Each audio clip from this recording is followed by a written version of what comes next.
अस्सलामुअलैकुम वरहमतुल्लाहि वबरकातुह। मैं मुफ्ती सैयद फ़हीम और आप देख रहे हैं सीरतुन्नबी सीरीज़। दोस्तों, सीरतुन्नबी सीरीज़ की ये तीसरी वीडियो है। आइए आज की इस वीडियो में हम जानते हैं अस्हाबुल फील का वाक़या, या आप यूँ कह लीजिए कि हाथी वालों का वाक़या। मैं आपको बता दूं कि ये वाक़या सीरतुन्नबी के अंदर बहुत अहमियत का हामिल है, और ये ऐसा वाक़या है कि इस वाक़े ने पूरी दुनिया को हैरान और शज़दर कर दिया था कि उस ज़माने में इस तरह का वाक़या हो जाना गोया कि अनबिलीवेबल वाक़या ये था।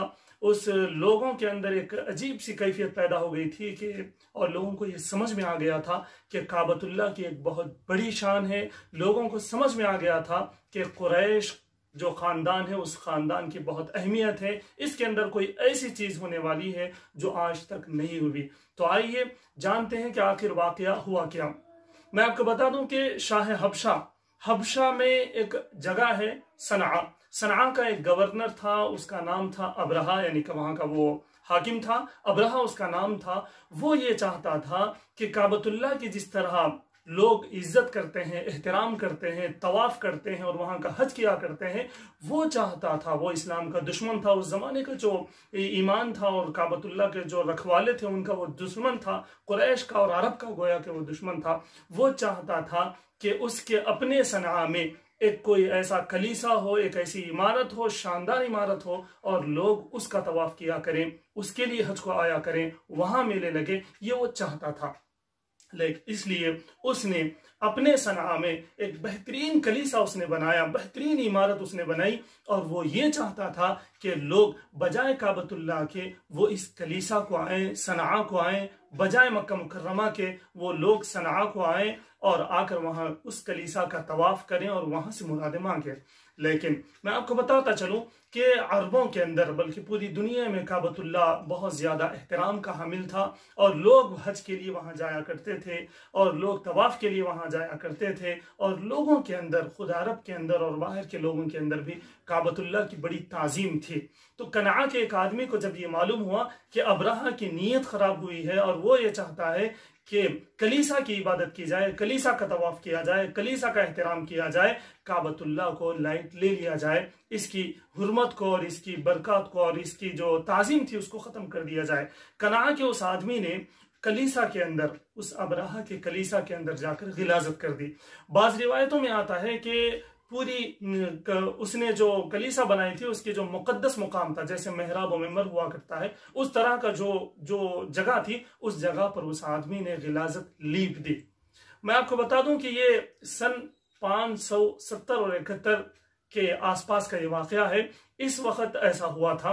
तो अबरहा को बहुत ज्यादा गुस्सा आ गया। अबरहा ने इरादा किया कि अब मैं काबतुल्लाह को नौज़ुबिल्लाह ढा दूंगा, उसको खत्म कर दूंगा, उसको गिरा दूंगा। इस नीयत से अबरहा अपने तकरीबन 60,000, किताबों में यह बताया गया है कि 60,000 की जबरदस्त फौज को लेकर वो अपने सनआ से निकला, हबशा से निकल कर काबतुल्लाह को ढाने की नीयत से वो चल पड़ा। और किताबों में यह भी बताया गया है कि 13 बहुत खतरनाक और खूनखार और ताकतवर हाथी वो अपने साथ लिया हुआ था। और अरब वालों को हाथी के बारे में मालूम नहीं था, सिर्फ उन्होंने सुना था कि हाथी बहुत ज्यादा ताकतवर होता है और हाथी तबाह और बर्बाद कर देता है। और उस जमाने में एक हाथी था, उस हाथी का नाम था महमूद। वो हाथी बहुत ज्यादा शातिर और बहुत ज्यादा ताकतवर था। अबरहा ने उस हाथी को भी हासिल कर लिया था। उस हाथी के साथ और 12 हाथी लेकर वो काबतुल्लाह को ढाने के लिए निकल गया। आने के बाद किताबों में यह बात लिखी गई है कि मुजदलिफा और मिना के दरमियान उसने पड़ाव डाला, और डालकर उसने जो है आते आते जो लोगों के जो ऊंट थे, जो बकरियां थे, वो भी उसने कब्जा कर लिया। ये लिखा है किताबों में कि हजरत अब्दुल मुत्तलिब जो कि काबतुल्लाह के रखवाले गोया के थे, वहां के सरदार थे, उनकी 200 ऊंट उस अबरहा ने कैद कर लिया और कब्जा कर लिया। जब ये मालूम पड़ा हजरत अब्दुल मुत्तलिब को, तो उन्होंने, बाज किताबों में ये भी लिखा हुआ है कि उनके साथ और भी सरदार जो अरब के सरदार थे, उन लोगों ने अबरहा के हुजूर हाजिर हुए, उसके दरबार में जहां पर वो बैठा हुआ था, जहां उसने पड़ाव डाला था, वहां पर गए, जाकर उससे बात करने के लिए गए। अबरहा के बारे में बताया जाता है कि जब हजरत अब्दुल मुत्तलिब उसके दरबार में पहुंचे तो उसने अपना तख्त नशी छोड़ दिया और छोड़कर इस्तकबाल के लिए उन तक पहुंचा और अपने साथ बिठाकर उसने बात करनी चाहिए। हजरत अब्दुल मुत्तलिब ने एक अजीब मैसेज पूरी दुनिया को दिया, पूरी इंसानियत को दिया। हजरत अब्दुल मुत्तलिब ने उस अबरहा से, उस जालिम से मुतालबा किया कि वो इनके 200 ऊंट जो उसने कब्जा किया है वो उनके हवाले कर दे। वो परेशान हो गया और उसने कहा कि ये तुम क्या बात करते हो, मैंने तुम्हारे काबतुल्लाह को ढाने की नीयत से मैं वहां से निकला हूं और मेरे साथ इतना बड़ा लश्कर है, मेरे साथ हाथी है, तुम ये नहीं चाहते कि तुम अपने काबे को बचा ले। तो हजरत अब्दुल मुत्तलिब ने हो सकता है मुस्कुराते हुए कहा कि अंत वज़ा का, देखिए वो मामला तेरा और उस रब का है, उस खुदा का है जिसका वो काबतुल्लाह है। मेरे ये ऊंट है, मैं ऊंट का मालिक हूं, मैं ऊंट के लिए आया हूं, मुझे ऊंट दे दे, मैं चला जाऊंगा। तेरा और उस रब का मामला है, काबतुल्लाह का और काबतुल्लाह के उस अल्लाह का मामला है, वो देख लेंगे। वो हैरान और शजदर हो गया। उसने ये कहा, ये अल्फाज मिलते हैं किताबों में कि उसने कहा कि तब तो उसे कोई बचा नहीं सकेगा, यानी कि काबतुल्लाह को मैं ढालूंगा, मुझसे कोई बचा नहीं सकेगा। लेकिन हजरत अब्दुल मुत्तलिब ने यहाँ पर पूरी दुनिया को एक मैसेज ये दिया कि जो काबतुल्लाह है, जो मसाजिद हैं, वो अल्लाह के घर हैं। हमें ये इंटेंशन हमें रखना चाहिए हमेशा कि ये अल्लाह का घर है।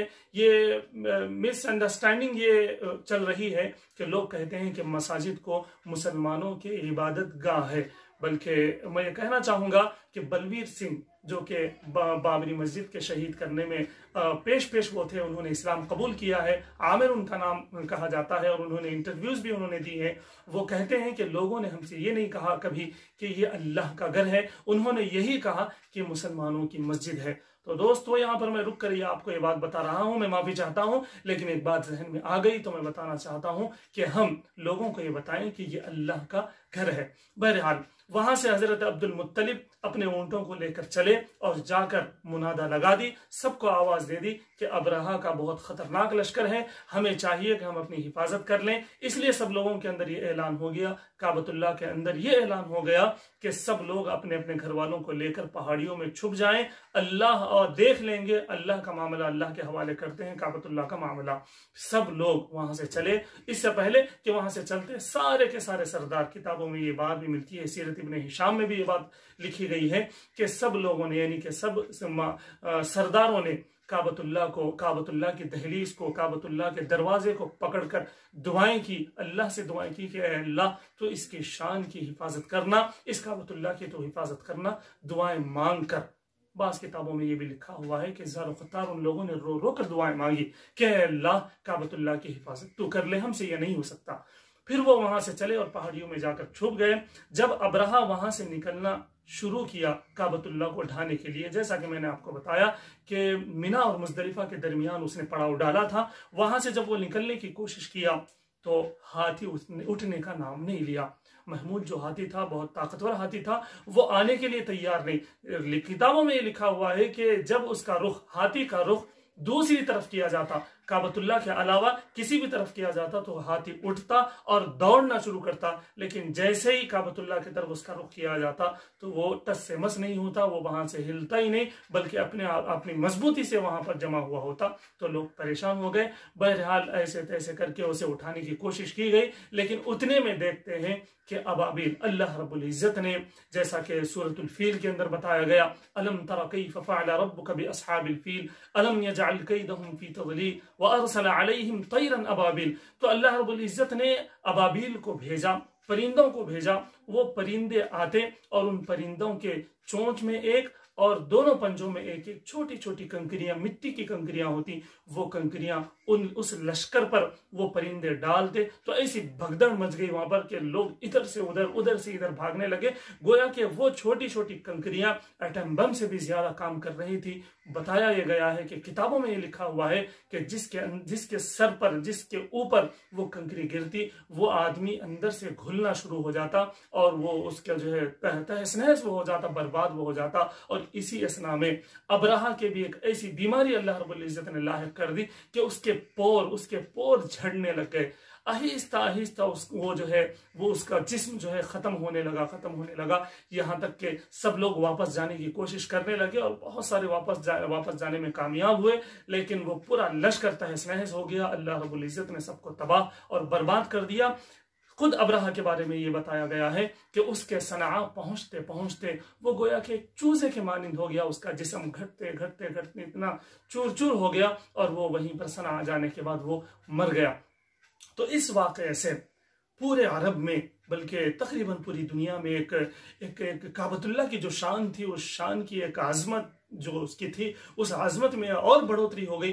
लोगों को ये समझ में आ गया, लोग ये समझने लगे कि काबतुल्लाह की बहुत बड़ी शान है, काबतुल्लाह और अरब की बहुत बड़ी शान है, कुरैश की बहुत बड़ी शान है। इन कुरैश में कोई ऐसी तब्दीली आने वाली है, काबतुल्लाह को पूरी दुनिया के लिए एक नमूना बनाया जाना है, रहती दुनिया तक के लिए वो इबादतगाह होने वाली है, कुछ ऐसी चीजें होने वाली है। लोगों को समझ में आ गया। मैं आपको बता दूं कि उस वक्त की जो सुपर पावर ताकतें थी जो कि रूम और फारस को बताया गया है, रूम और फारस भी अंदर से हिल गई थी। उन्हें भी यह समझ में आ गया था कि काबतुल्लाह की एक बहुत बड़ी शान होने वाली है, कोई ऐसा वाकया होने वाला है जिसकी वजह से अल्लाह रब्बुल इज्जत ने काबतुल्लाह की इतनी खतरनाक तरीके से जो फौज आई थी, इसके बावजूद अल्लाह रब्बुल इज्जत ने उसकी हिफाजत फरमाई। तो दोस्तों, ये था अस्हाबुल फील का वाकया और उससे आने वाला सबक कि अब लोगों को यह समझ में आ गया था कि अब कोई शान होने वाली है इस खानदान कुरैश की, एक शान होने वाली है पूरे काबतुल्लाह की।